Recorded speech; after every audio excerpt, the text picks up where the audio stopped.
I'm Joey Porter, and I fight for truth, justice, and the right to wear spandex. Good afternoon, Jelly Belly. So a lot of people, they show up to an event like this, and they're looking for that next young, up-and-coming, big thing, comedian with that urban hip vibe. I ain't it. I ain't it. A little bit about myself. I traveled all over the United States for 40 plus years working in animal management. That's known as construction. And when I retired, I took up stand-up comedy. I actually wanted to become an Instagram influencer, but I was unwilling to get the boob job. So they gave me 10 minutes to talk here this morning. They didn't want me to go too long. You know, as they heard about the church service where the pastor preached so long, the congregation had wondered if it had turned into a hostage situation. So I'm just going to stand right up front this morning. I'm going to talk about politics. I got to stand right in front of you all right now, come out front. I'm going to tell you all I'm a big supporter of MAGA. But it's not what you think it is. Make arthritis go away. Can we get behind that, folks? Can we get behind that? And here I am retired. And this inflation, the Biden inflation, it's killing me. It's getting to me. I need a new gig. I think I need a side gig. I think I'm going to start selling pictures of my feet on OnlyFans. That's because there's a lot of sick people who are into S&M. It's not what you think, sandals and moccasins. But I know everybody today is all concerned about what's going on in Washington, D.C., what's going on at the White House, a lot of your friends, all the spectrum. I'm going to explain it all that you can explain it to your friends so simply anybody can understand it. This is what's going on at the White House right now. It's like an overly tight pair of men's jeans. No ballroom at all. So I am proud. I do try to be a clean comedian. I maybe pushed it a little bit there. But one of my fantasies is go to a place in Utah called the Dry Bar. And you can see it on YouTube. Oh, I've seen it. Yeah, the best clean comedians from all over the United States go there. So I have this fantasy, and I'm in front of a crowd like you all. I'm looking out.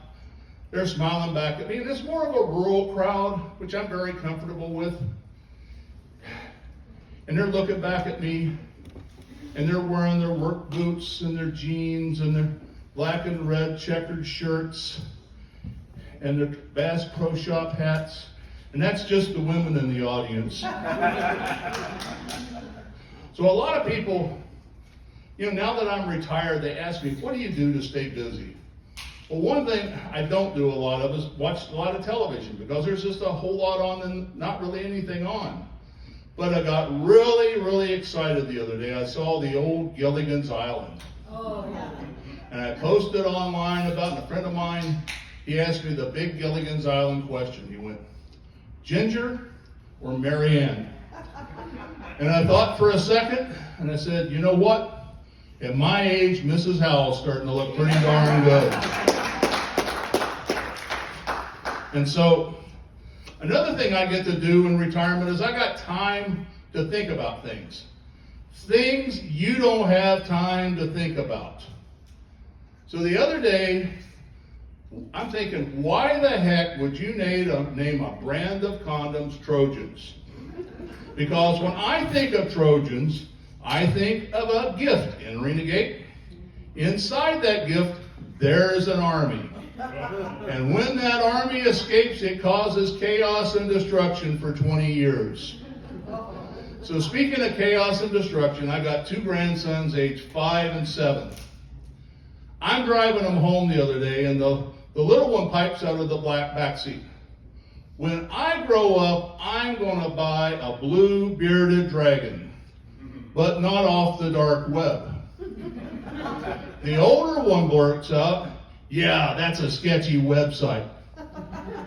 And my head flips around like Linda Blair, and I'm going, where did you hear about the dark web? And they both go, YouTube videos.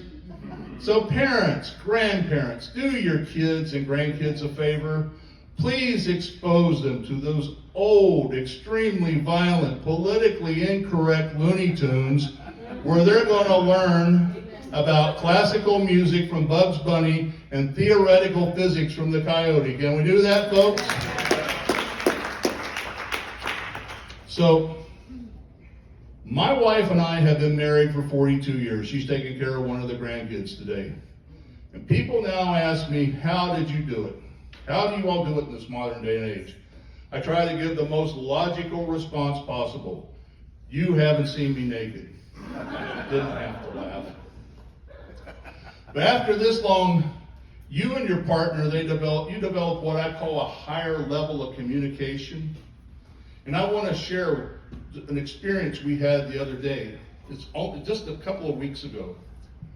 So I get up, I'm a very early morning person. I go in the kitchen, I turn on our electric tea kettle. I start my Tai Chi workout. I know that surprises people. About the time the water boils, I hear in the wall this rap, rap, rap. And it sounds intelligent. And I'm starting to freak out.